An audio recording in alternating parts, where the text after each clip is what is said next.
এবার ট্রাম্পের শায়েস্তা হবে। চীন বড় বার্তা দিয়ে দিল ভারতকে, একেবারে মোক্ষম প্ল্যান।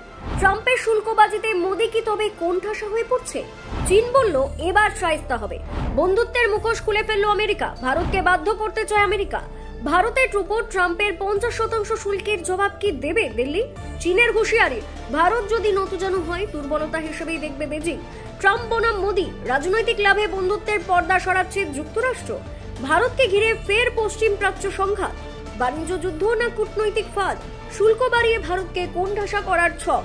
শুল্কের শাসন কথায় বন্ধুত্ব, ট্রাম্পের চাল বুঝে গিয়েছে বেজিং। চাপের খেলায় কার জয়? চীনের মতে বন্ধু নয়, ভারতকে নিয়ন্ত্রণ করতে চায় আমেরিকা। দেখুন বিশ্ব রাজনীতিতে এবার ঠিক কি ঘটতে চলেছে। আমেরিকা সম্প্রতি ভারতের উপর 50% আমদানি শুল্ক আরোপ করার সিদ্ধান্ত নিয়েছে। এই পদক্ষেপকে কেন্দ্র করে আন্তর্জাতিক রাজনৈতিক অঙ্গনে তীব্র উত্তেজনা সৃষ্টি হয়েছে।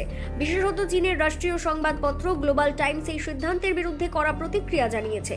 তাদের দাবি, এই সিদ্ধান্ত প্রমাণ করে যে আমেরিকা কেবলমাত্র এমন বন্ধু চায় যারা তাদের কথায় উঠবোস করে। গ্লোবাল টাইমসের সম্পাদকীয়তে লেখা হয়েছে, ভারত মহান বন্ধু হতে পারে তবে কেবল তখনই যদি সে বাধ্য থাকে।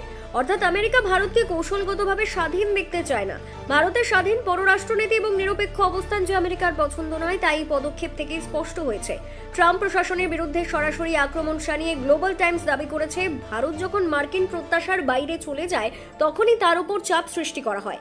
ভারতের রাশিয়া থেকে অপরিশোধিত তেল কেনা এবং দুই দেশের মধ্যে ঘনিষ্ঠ কূটনৈতিক সম্পর্কই আমেরিকার অসন্তোষের মূল কারণ বলে মনে করছে চীনা সংবাদপত্রটি। তাদের মতে আমেরিকা ভারতের রুশ সংযোগকে বিদ্রোহ হিসেবে দেখছে, অথচ নিজেরা রাশিয়া থেকে ইউরেনিয়াম, প্যালাডিয়াম এবং জ্বালানি আমদানি করেই চলেছে। এটিকে তারা আমেরিকার দ্বিমুখী নীতির জ্বলন্ত উদাহরণ হিসেবে তুলে ধরেছে। মার্কিন প্রশাসনের এই আচরণকে অন্যায্য, অস্বচ্ছ বলে উল্লেখ করেছে গ্লোবাল টাইমস। ফেব্রুয়ারিতে ট্রাম্প ও মোদির মধ্যে ঘনিষ্ঠ সম্পর্ক এবং পারস্পরিক প্রশংসার কথা স্মরণ করিয়ে দিয়ে তারা বলেছে, কয়েক মাসের ব্যবধানে সেই সম্পর্ক এখন শীতল ও জটিল হয়ে পড়েছে। এই বদল কেবলমাত্র রাজনৈতিক সুবিধে ও কৌশলগত চাপে নির্ভর করছে বলে তাদের অভিমত। মার্কিন কৃষি পণ্যের জন্য ভারতীয় বাজারে প্রবেশাধিকার না দেওয়াকেই বাণিজ্য চুক্তি বাতিলের অন্যতম কারণ বলে ধরা হয়েছে। ট্রাম্প প্রশাসন এই অবস্থানকে পছন্দ করেনি এবং সেই প্রতিশোধ হিসেবেই এই শুল্ক আরোপ করেছে বলে ধারণা করেছেন আন্তর্জাতিক পর্যবেক্ষকরা। তাদের মতে ভারতকে কৌশলগতভাবে নতজানু করতে আমেরিকা এই রকম শুল্ক চাপিয়ে কূটনৈতিক প্রভাব বিস্তার করতে চাইছে। গ্লোবাল টাইমসের আরো বলছে, ভারত এখনো এক বহুমেরু বিশ্ব ব্যবস্থার পক্ষপাতী। তার একদিকে ব্রিক্স ও এসসিও এর সদস্য, অন্যদিকে কোয়াডের অংশ। এই দ্বৈত ভূমিকা আমেরিকার জন্য বিভ্রান্তিকর, অস্বস্তিকর। তারা ভারতকে তাদের নিজস্ব কৌশলগত বলয়ে আনতে চায়, যেখানে নিরপেক্ষতার কোনো জায়গা নেই। এই অবস্থানকে তারা আধিপত্যবাদী এবং শীতল যুদ্ধের যুগের মানসিকতার পুনরাবৃত্তি বলে ব্যাখ্যা করছে। আগামী অগস্টের শেষে প্রধানমন্ত্রী নরেন্দ্র মোদী চীন সফর এই টানাপোড়েনের আবহেই হতে চলেছে।